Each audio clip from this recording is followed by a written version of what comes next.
All right, it is time for the Friday mailbag. You can email info@davidpakman.com if you have something you'd like to say, ask, complaint, whatever the case may be.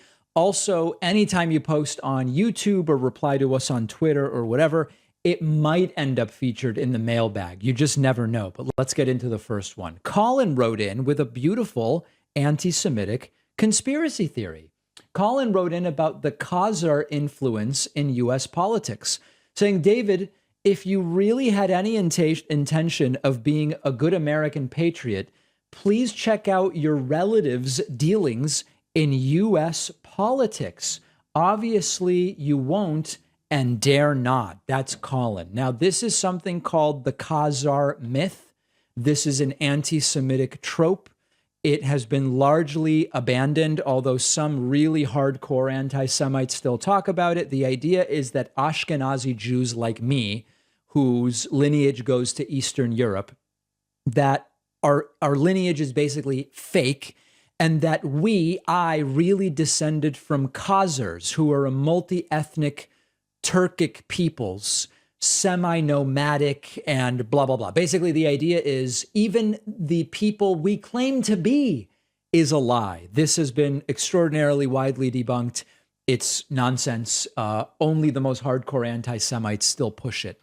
But that's Colin, and we do have some of them in our audience, that's for sure.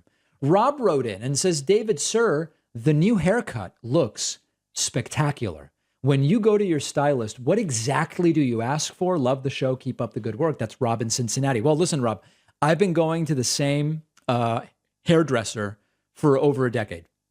So at this point, she says, same thing, just shorter. I go, yep, same thing we've been doing. And then that's really it. But if I had to start from scratch, I think what I would say is I part my hair on this side. I want scissors all around, no buzzers or clippers other than for the sideburns and, the back of my neck. And just kind of, this is the shape. Or maybe I would even take a screenshot of my show and say, this is the haircut I'm looking for. I think that's the best advice I can offer. Alex wrote in about people making guns at home. A recent horrible shooting, guns were made at home.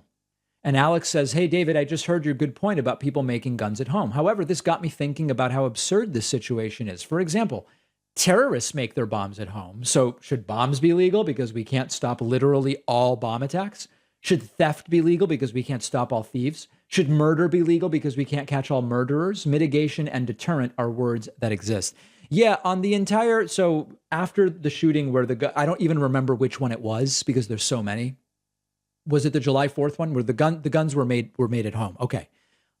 You had some people on the right, the pro-gun people, saying this is why gun control does nothing. You can't stop people if they're really determined from getting guns. They can just make them at home. And of course, the reaction is, oh, no, I'm sorry. It was the Japanese shooting, the assassination of former Prime Minister Shinzo Abe. And the thing was, you can barely buy guns in Japan, but they just made them at home. If in the United States, every would-be shooter, and I'm talking about individual homicides, mass shootings, and suicides, if every would-be shooter in the United States could only get access to a firearm by making it at home, the number of shootings would go down dramatically. Dramatically. I know what you're saying. Well, but you could make the gun at home. Yes, most people don't know how to do it. Many who could research it to figure it out would say that's too much work. I don't want to do that. And the number of people who would be dissuaded from shooting anyone if they had to make their gun at home is an incredible number. And sure, somebody will make their gun at home. I understand. But the whole point, as Alex points out here, is mitigation and deterrent. And if you had to make a gun in order to shoot someone, number of shootings goes down dramatically. Dustin says about my commentary on Jesse Lee Peterson being homophobic, but also being gay. Dustin says, lethal takedown and all totally true. However, you end the clip by saying you're uncomfortable with Peterson's role as a counselor to young men. The implication is your discomfort stems from him being gay. I don't think this matches your values, and it's a terrible thing to imply. That is not at all what I meant.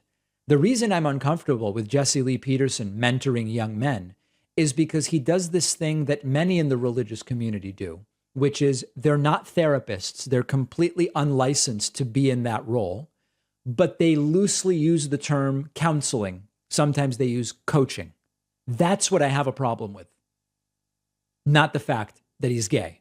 And in general, the type of, listen, he was doing anti-gay Christian counseling. I'm against anti-gay Christian counseling, whether the counselor is gay or straight. Okay, so Dustin, please don't attribute to me things that I very clearly didn't say. Eric wrote in and said, tell the truth, Pakman. Biden's inflation caused a recession as consumers tightened their belts. People react to high prices by cutting back on food and travel. This news is nothing to celebrate. There is no evidence of that. There's no evidence of that. If you believe that the COVID stimulus that Biden did caused inflation, then you've got to blame Trump doubly because Trump had two of those packages of stimuli. Packages of stimulus, I guess it would be. And also, we're seeing the inflation globally. So this is just a completely baseless claim. And there's a lot of them floating around. People aren't limited by the facts when they make claims. Basic Dad says, why doesn't Pakman simply move to Venezuela, where can live in peace and harmony with those who agree with his socialist viewpoint? Do you think this person knows a damn thing about me? Number one, I'm not a socialist. Number two, I don't like the Chavez Maduro regime of Venezuela. I think they're terrible. In fact, there's people in my audience who love the regime and are mad at me that I don't like it. I think that it's a disastrous regime that has eliminated the independence of courts and in some cases media, that has raped and pillaged the country's resources for their gain, not that of its population. I think that they're horrible. So maybe someone who likes Venezuela and is a socialist wants to move there, but I'm good, Basic Dad. Thank you. Clown wrote in. Clown says, I'm going to issue a dire warning to Musk, Pakman, and all of Trump's critics out there. If you do not want to go to prison or a re-education camp, I would refrain from any more criticism of Donald Trump.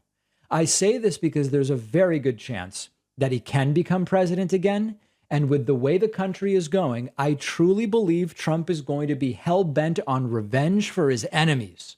I know that may sound absolutely insane, but it is very plausible that something like that could easily happen. If Trump gets back into the White House, anyone who was speaking in a negative way against Trump, I believe, will be imprisoned and sent to a camp. So here's my thought, Clown. I don't deny for a second that Trump would love to do that if he became president again, but I don't think he's going to. I think he will fail to do that. But your sense of the instincts Trump would have, I can't disagree with. Last one today is from John. John says, I see Mr. Pakman playing the victim. Mr. Pakman trolls every Trump rally, but when someone trolls him, he has to make a deal about it. I wonder why Mr. Pakman didn't troll 2,000 Mules for only 30 seconds. Actually, we looked at like 15 minutes of 2,000 Mules. It's a joke. 2,000 Mules trolls itself. I don't even really have to do anything. John goes on, Mr. Pakman's narrative is getting destroyed as Americans are more concerned with the inflation and gas prices and the terrible rise in crime in mostly all the Democrat-run areas. Democrat-run areas. We've talked about inflation. Gas prices are coming down quite quickly. Crime in democratic cities, crime is in cities. Cities tend to be democratic. Safe cities are run by Democrats. Less safe cities are run by Democrats. It's a very old trope. And also important, by crime rate, the crime rates are often high in rural and suburban conservative areas. But narrative, right? That definitely gets in the way of a good narrative. Send in your messages, info@davidpakman.com. They may be used on a future show. And remember that Tuesday, July 26th at 6 p.m. Eastern is the next David Pakman Show Viewer Town Hall. We'll stream live on Pakman Live. Hope to see you there. and we'll see you on today's bonus show.